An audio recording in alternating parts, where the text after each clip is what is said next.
Chaf Gimel Tishrei marks the Hilula of a really great rabbi.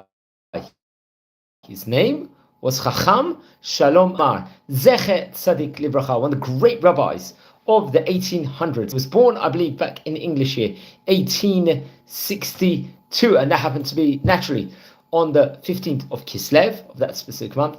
And it's reported over he passed away on Chaf Gimel Tishrei, Hey Taf Reish Samach, in English year 1899. Now he was only 37 years of age at the time passing, but achieved a huge amount in his short life, a really great amount. He was a great Darshan, rabbi. He was a Posek Halacha. He rendered various different halachic Torah law decisions and really inspired everyone. He was a Diyan, a judge in the city of Meknes, and very much an integral part of Moroccan Jewry during his era in of itself. So he was born in Meknes. Remember, we've spoken about Meknes before, this specific area in Morocco. He had a very great Torah and Jewish community, and he came from great rabbinic heritage.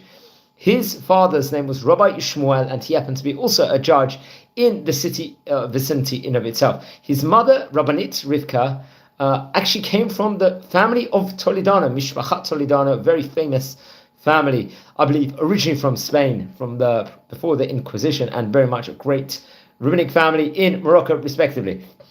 I think he was the 5th generation, if I'm not mistaken, of the famous Maharit. Now, we've spoken about him before. He was one of the great Chachams of Meknes and the head of the Jewish court over there, as well as being a Rosh Hashiva. This was during the heart of the 1700s periods, respectively. His name was Shalom because there was a Shalom, there was a peace, let's just say, between I think his father, Rabbi Shmuel, who happened to be a Shluchei de Rabbanan, I think with Rabbi Menashe Arazi, who these were really great rabbanim of the great highest caliber over there, and that's what his name symbolized over. That's what I found actually reported over in an excellent on the article is the Taknot Chachmei Meknes, a very interesting one, Ha'arot Shulai, if I'm not mistaken. It's actually quoted over on the Wikipedia page where I've learned this. So he actually learned a huge amount of Gemara and Shas, included among the auspices of Rabbi Avram Halachami, who was a very, very great rabbi also over there in that place, respectively. I think he got married to Rabbanit Simcha. She came from the family of the famous Asadari family, very great rabbis and the rabbinic family that I happen to be, I believe, in the vicinity also. After he got married, he joined the yeshiva with various different Talmudei Chachamim of the city in of itself. I think among the Talmidim he was actually learning and teaching with and collaborating with included Rabbi Yosef Berdugo, very, very great rabbi. We've spoken about the Berdugo dynasty in of itself. There were many great Rabbi Berdugos. This one happens to be an Av Bet Din in Meknes in Morocco, and the author of many great Torah books. Also was Rabbi Chaim Morigon, another great rabbi, and Rabbi Chaim Berdugo, another great rabbi, who happened to also, I believe, be the Rosh Hashiva of the Bet El and Etz Chaim in Meknes, respectively. And also there was Rabbi Shlomo Berdugo also, so you can already see just the galaxy of the great rabbinic Berdugo family in of itself that was circling around him.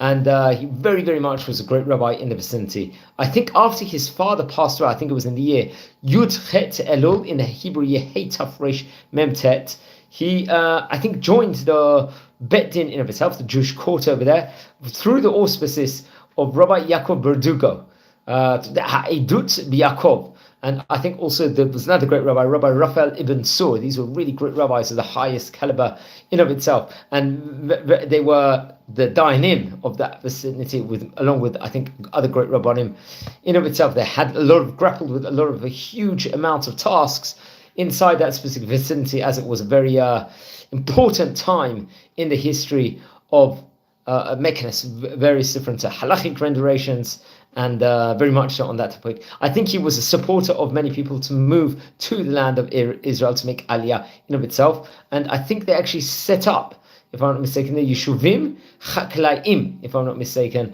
which was quoted over also, which is excellent. I think this was another great book. And he was in close connection with many, many of the people, I think, within regards to doing this. So it's actually interesting. I think he would actually eventually, at the end, he actually planned to move to the land of Israel along with his friend Rabbi Chaim Mashash after Sukkot.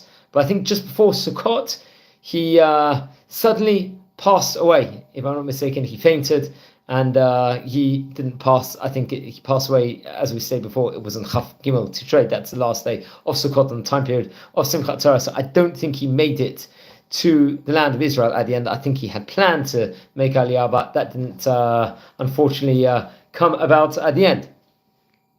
And so he was passed away on Simchat Torah, it was reported over, and many of the great rabbis of the vicinity gave a big eulogy with regards to him, including Rabbi Chaim Mashash, Rabbi Yedidia Toledano, Rabbi Aaron Chassin, who I think actually wrote even a kinah with regards to his passing. Now, with regards to his family in of itself, I believe he had 4 sons and 2 daughters, including his son Rabbi Mordechai, who would actually later on become a Diyan in Meknes. His oldest daughter, Rabbanit Masuda, got married, I believe, to Rabbi Aaron Asudari, also, who was one of the great rabbis of Meknes. And another one of his daughters, I think the youngest one, Rabbanit Rachel, got married to the famous Rabbi Raphael Baruch Toledano, who we've spoken about on various different occasions before in this magnanimous series in of itself. Okay, now he wrote great Torah books. And he did a book on the She'elot and Teshuvot, this questions and answers. He did a book based on Drushim, also a Chidushim al Tanakh. This was on Torah teachings on the Torah, Nevi'im, and Ketuvim, respectively, the prophets and the writings and the Bible itself, and the Chidushim al Shas on the Talmud Bavli in of itself. So really, really many great works came out throughout his career. Was really, really great rabbi of the highest caliber. I think a collection of his writings was published in a separate book. I think this book was called Rabbi Shalom Amar.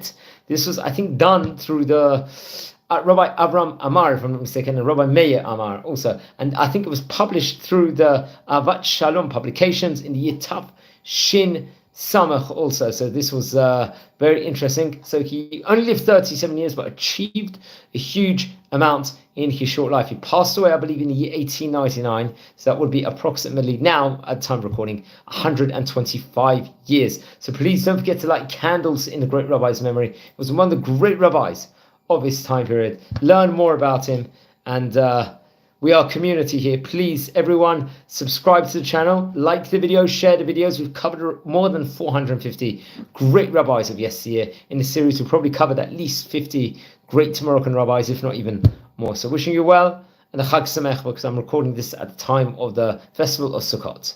Wishing you all well.